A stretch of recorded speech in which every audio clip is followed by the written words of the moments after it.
दो दिन मेरी शरण है ताका हूं मैं दास। अब दास देख लो किसा होया करे। दास किसे कहते हैं, दास की परिभाषा सुनाता हूं। एक बार अब्राहिम सुल्तान अदम जो राजा था उसने घर त्याग दिया था, परमात्मा की कृपा से घर त्याग दिया था और वो किसी चला गया, एक आश्रम में रुक गया। उस आश्रम में सब दास कहें अपने आप को, फलाना दास फलाना दास, और थोड़ी बात पर एक दूसरे का न्याख काट लड़ने लगे, तू क्या बन रहा है। तब अब्राहिम सुल्तान अदम जिसकी दास कथा सुनाना जा रहा है, इसका थोड़ा सा लिंक बीच में और आ गया। जब वो घर त्याग गया था, पहले ये राजा था, तो उसने कहा कि भाई आप नाम दास जरूर लिखते हो पर कर्म आपके लक्षण दास के नहीं है। उन्होंने पूछा भाई क्या बात भगत जी, कैसे नहीं।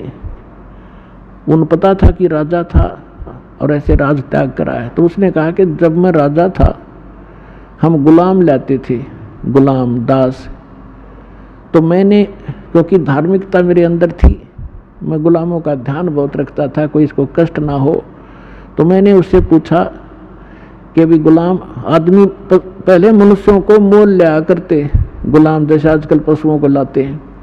राजा लोग या सेठ साहूकारों के वहाँ वो नौकर रहा करते थे, उनको जो मर्जी झूठा कुटा टुकड़ा दे दिया, उनकी सब स्वतंत्रता समाप्त हो जाती थी और जो यस जो कह दिया वही करते थे, आगे यस कर सकते थे, नो नहीं, और उनकी सौ इच्छा कुछ नहीं होती थी गुलाम की।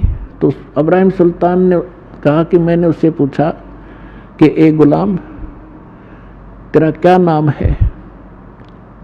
उसने कहा कि दास को जिस नाम से पुकारोगे गुलाम का वही नाम होगा, हमारा कोई नाम नहीं होता, कोई बुंडा सुंडा गुंडा कुछ भी कहना हाजिर खड़ा पाऊंगा। आपको कौन सा भोजन रुचिकार है।